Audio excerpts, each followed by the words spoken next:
তোমার ওপর ও নয় অন্য কেউ টুকটাক করছে। আমি আপনাকে বলছি ওই চন্দ্রকান্তা। ব্যাস, আর বিরক্ত করো না আমায়। ওই মেয়েটা কে সেটা আমার জানার কোনো দরকার নেই, কিন্তু এই বিয়েটা তো হবেই, যে কোনো মূল্যেই হবে। এরপর যদি তুমি আর একটাও কথা বলো তাহলে তোমার এই জিপটা আমি টেনে ছিঁড়ে ফেলবো। আরে না, এই মেয়েটা মুনিয়া হতেই পারে না, এই নিশ্চয়ই চন্দ্রকান্তা। আর এই বিয়ে তো আমি কিছুতেই হতে দেব না। তার জন্য যদি আমাকে না, আমি নিজেকে তো কিছু করব না, কিন্তু মুনিয়া তোকে আমি ছাড়বো না। গয়না আমাকে সন্দেহ করছে। ভাগ্য ভালো যে ওখানে আমার মুখ দেখেনি। ওর আগে আমি মহলে চলে এসেছি স্বয়মের কাছে। আজ যদি গয়না আমার মুখ দেখে নিত তাহলে আমার সব পরিকল্পনা নষ্ট হয়ে যেত।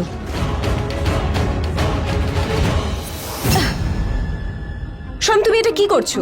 এমনিতেই আমার মেহেন্দি রং গাঢ় হয়নি, তারপর তুমি এসব করছো। আমি ঘুমোতে যাচ্ছি।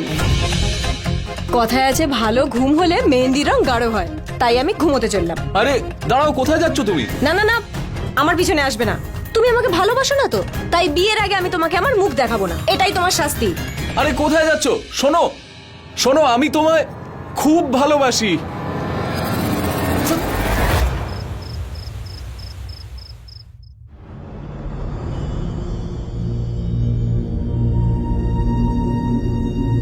তোমার জন্য বিয়ের পোশাক আর গয়না নিয়ে এসেছি। যদিও এটা পাত্রপক্ষের আনার কথা, কিন্তু আমি তোমার জন্য নিয়ে এসেছি। তোমরা যাও এখন।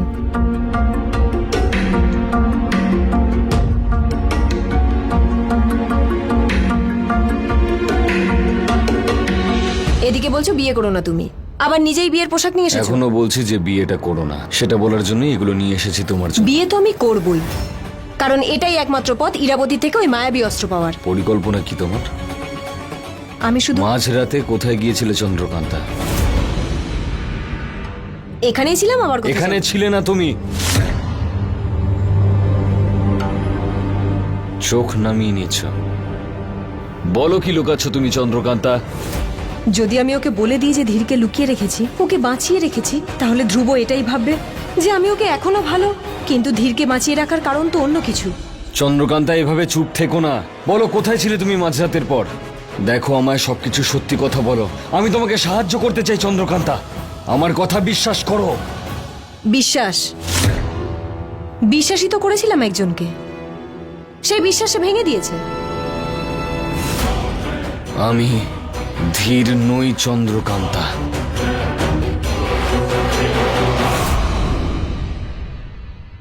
কাল রাতে আমি কোথায় ছিলাম তুমি সেটা জানতে চাও তো? তাহলে শোনো, কাল রাতে আমি জঙ্গলে ছিলাম। কি করে বলি তোমাকে ওখানে আমি কি দেখেছি? কারণ আমি নিজেই জানি না যে যা দেখেছি তা কি ছিল। কি ছিল? ধীর। ধীর মারা যাওয়ার পর আমার নজর ওদের ওপর আছে।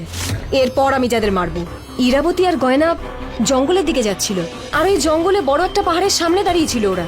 ওখানে কি করছিল ওরা? সেটাই তো জানি না ওরা ওখানে কি করছিল। ওখানে কিছু ছিল না তেমন কিছু করার জন্য। যেখানে কিচ্ছু থাকে না সেখানে জাদু থাকে। তার মানে গয়না আর ইরা ওখানে কোনো তুকতাক করছে। টুকটাক? সেটাই তো খোঁজ নিতে হবে। তুমি বিয়ের প্রতি মুহূর্তে ইরাবতীর উপর নজর রেখো। যদিও গায়েব হয়ে যায় তাহলে তুমি জানো তোমাকে কি করতে হবে। আমি গয়নার উপর নজর রাখছি। তুমি এখন বিশ্রাম নাও। কালকের দিনটা তোমার কাছে গুরুত্বপূর্ণ।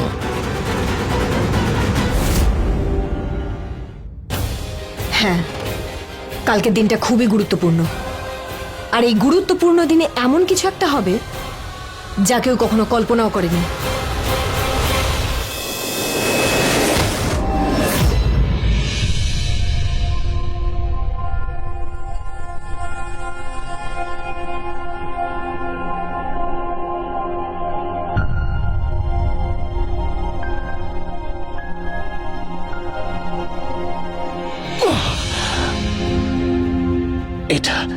এটা আবার কোন জায়গা? আমি কোথায়? কেউ আছে?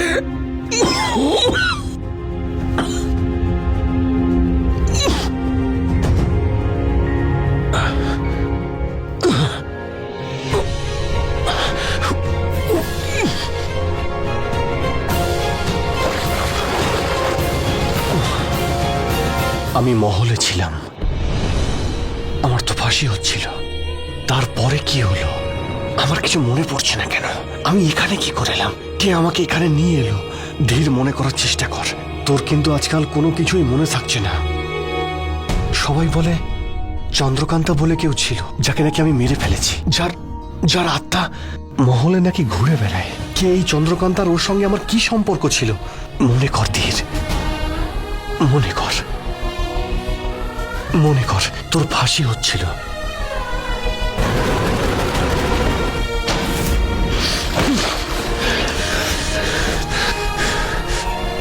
আমার কিছু মনে পড়ছে না কেন? হ্যাঁ, আমি কেন আমার কিছু মনে পড়ছে না? মা নিশ্চয়ই জানে।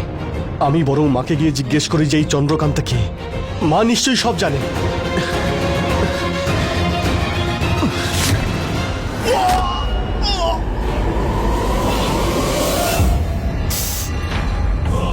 ব্যথাটা এখনই লাগতে হলো?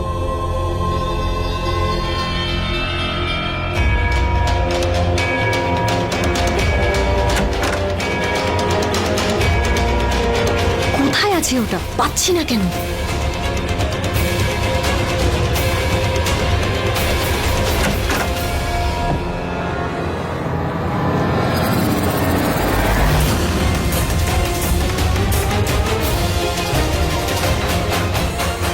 ইরাবতী, ধীরকে তো তুই হারিয়েছিস, এবার তোর পালা।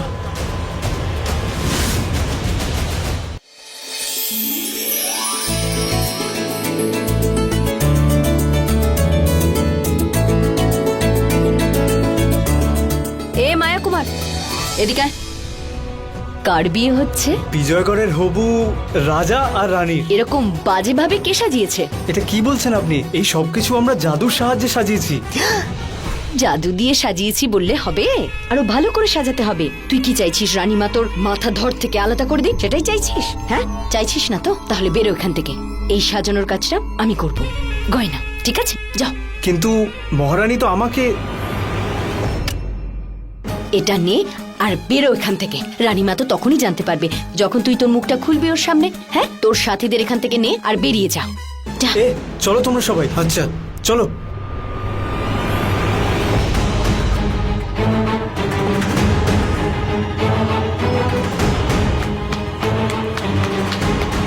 এই পুরো মহলকে সাজাবে এখন এই গয়না গয়না। আর এই সব রঙিন ফুল দিয়ে নয়, হিরে দিয়ে। আজ গয়না দেখিয়ে দেবে যে গয়না কি করতে পারে। যে একটু আগে মুনিয়াকে মরার কথা ভাবছিল, এখন তারই বিয়ের রাতকে রঙিন করে তুলতে চাইছে। পাগল হয়ে গেল নাকি? যাই কি দেখি।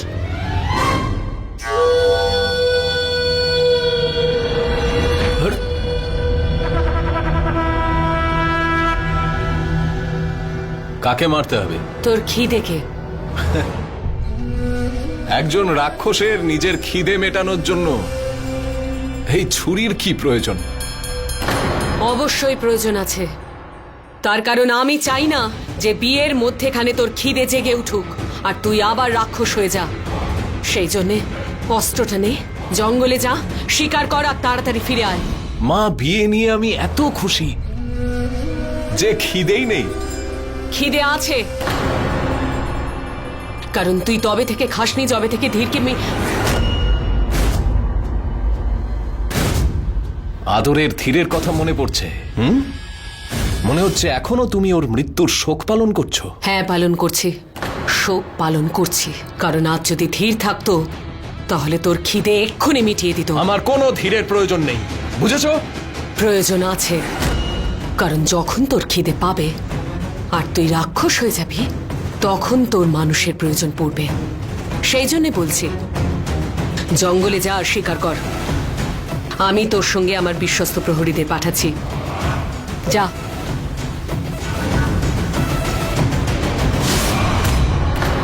যদি গয়না যা বলছে তা সত্যি হয় তাহলে তার অর্থ হলো ধীরের মৃত্যু হয়েছে ওই মুনিয়ার জন্য। আমি মুনিয়াকে ছাড়বো না, কিছুতেই ছাড়বো না ওকে।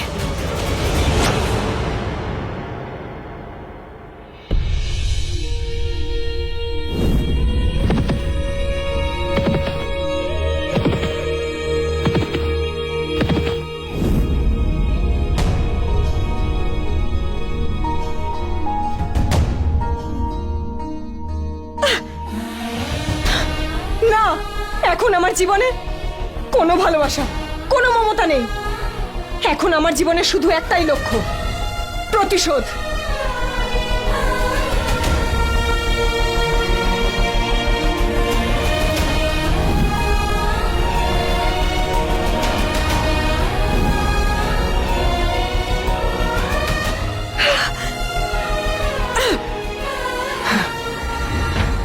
ইরাবতী, মিথ্যে এই গল্প শুরু করেছিলিস তুই। এবার তুই তোর প্রত্যেকটা পাপের শাস্তি পাবি। আর যতক্ষণে তুই শাস্তি পাচ্ছিস, আমি শান্তিতে ঘুমোতেও পারবো না। ইরাবতী, আজ রাতে তোর সিংহাসন টলে যাবে, দেখে নিস।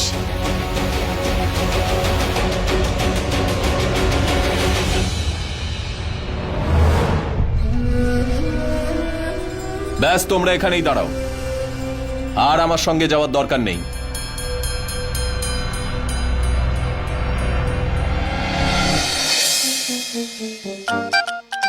ওই গয়না, এটা কি করছিস? কাল পর্যন্ত তুই যাকে ওই ভয়ঙ্কর বিষ দিয়ে মরার কথা ভাবছিলি, আজ তারই বিয়েতে সাজানোর জন্য তুই খেটে মরছিস, হ্যাঁ? মামি আস্তে বলো, আস্তে। রানীমা শুনে ফেললে মামাকে যেখানে পাঠিয়েছে তোমাকেও ঠিক সেখানে পাঠাবে। যেতে চাও তুমি? না, তুই শোন, মুনিয়া যদি স্বয়ংকে বিয়ে করে নেয় তাহলে ও আমাদের এমনি মেরে ফেলবে। এই জন্য তো এই বিয়েটা বন্ধ করতে হবে। মামি, তুমি এখানে মরার কথা বলছো, আমি তোর দম বন্ধ করার কথা ভাবছি, বুঝেছো? কি করে? দেখো এগুলোকে, ছুরির থেকেও ধারালো এগুলো, যার গায়ে লাগবে টুকরো টুকরো টুকরো হয়ে যাবে, বুঝেছো? চলো। হ্যাঁ, আর তুই কোথায় যাচ্ছিস? এটা আবার কি?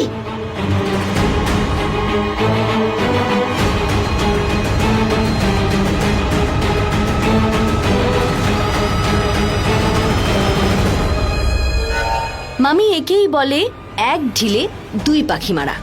এখন ভাবুন, হতে পারে ওই ধারালো জিনিসের চাপে মরবে, অথবা নিজের জাদু দেখাবে। মানে ও যদি জাদু করে তাহলে সবাই বুঝে যাবে যে ও মুনিয়াকান্তা না চন্দ্রকান্তা। আর যদি নাই করতে পারে তাহলে নিজের হাতে নিজের মৃত্যু ডেকে আনবে। কি বুঝলে?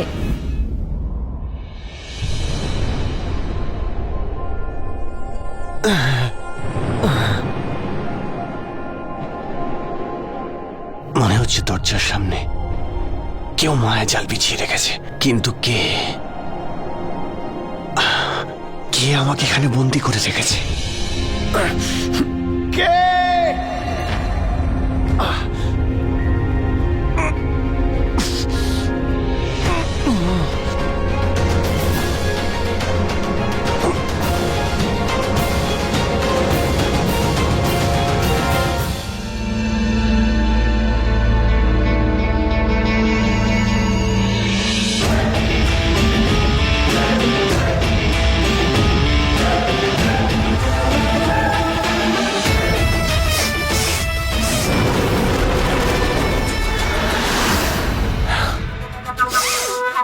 রক্ত, রক্তের গন্ধ, মনে হচ্ছে কোনো জানোয়ার আছে আশেপাশে।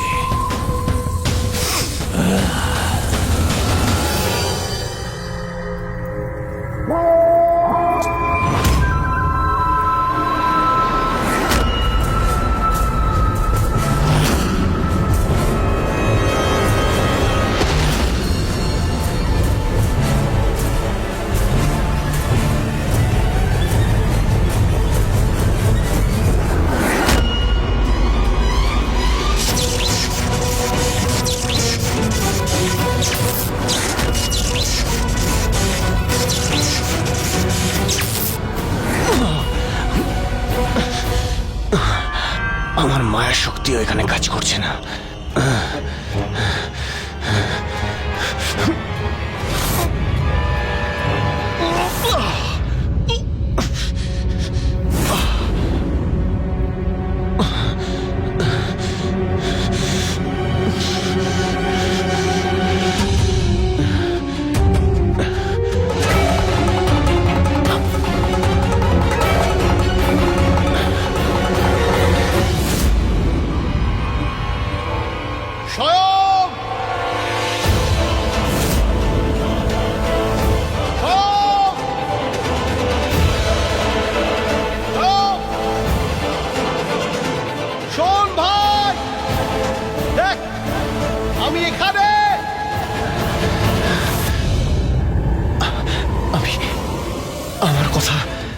কথা স্বয়ং শুনতে পাচ্ছে না। আমায় কিছু করতে হবে, এমন কিছু করতে হবে যাতে স্বয়ং বুঝতে পারে যে আমি এখানে আছি।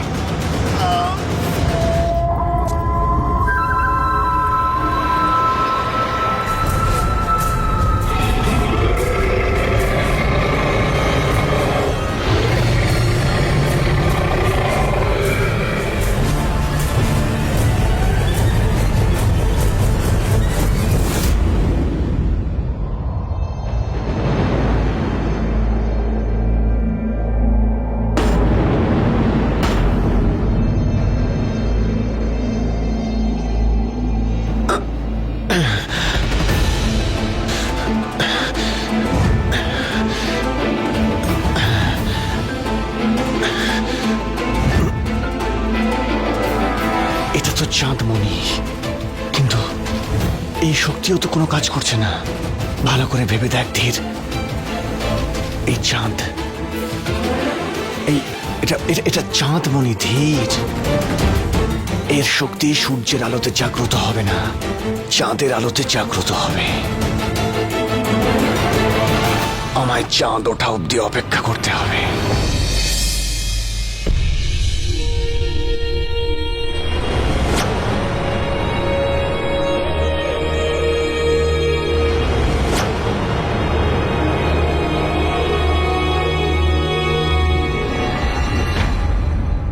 এই কারণে আমার ছেলে তোমাকে চন্দ্রা বলে ডাকে। একদম চাঁদের মতন রূপ তোমার।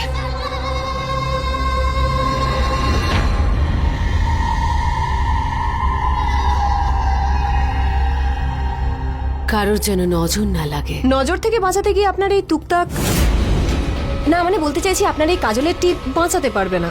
আপনার ছেলেকে বাঁচাবে, অবশ্যই বাঁচাবে। নজরের এই জাদুই বাঁচাবে। আজকের পর থেকে তোমার জীবন পাল্টে যাবে।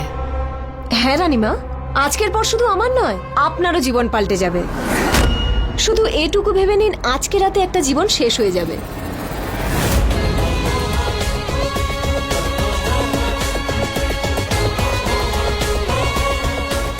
তার মানে মানে সম্পর্কের চরিত্র পরিবর্তন হয়, নতুন নতুন নাম হয়। আজ রাতের পর আমাদের পুরনো সম্পর্ক শেষ হয়ে যাবে, আর নতুন সম্পর্ক শুরু হবে, শাশুড়ি বৌমার সম্পর্ক। তাই না? আজ রাতের পর থেকে সবকিছু পাল্টে যাবে। আগের মতন আর কিচ্ছু থাকবে না। সম্পর্ক, আমাদের সম্পর্ক, তুমি তো বললে আমাদের সম্পর্ক পাল্টে যাবে।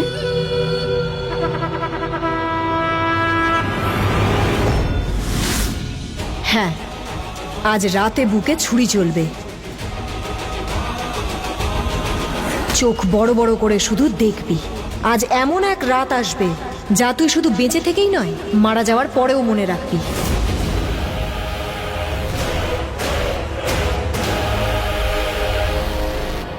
আমার ছেলেকে বেশিক্ষণ অপেক্ষা করিও না। হুম?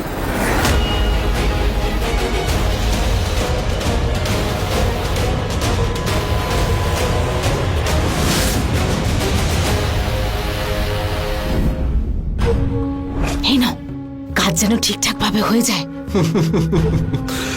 আপনি চিন্তা করবেন না মহারানী, আপনার কাজ ঠিক হয়ে যাবে। ও বিয়ের মণ্ডপে কিছুতেই বসবে না। কে বিয়ের মণ্ডপে বসবে না? যাক বাবা, আজ এই গলার কাঁটাটা বেরোবে। আজ ওই মুনিয়া মরে যাবে। আর এত বড় আনন্দের খবর তো ভদ্রমাকে জানাতেই হবে।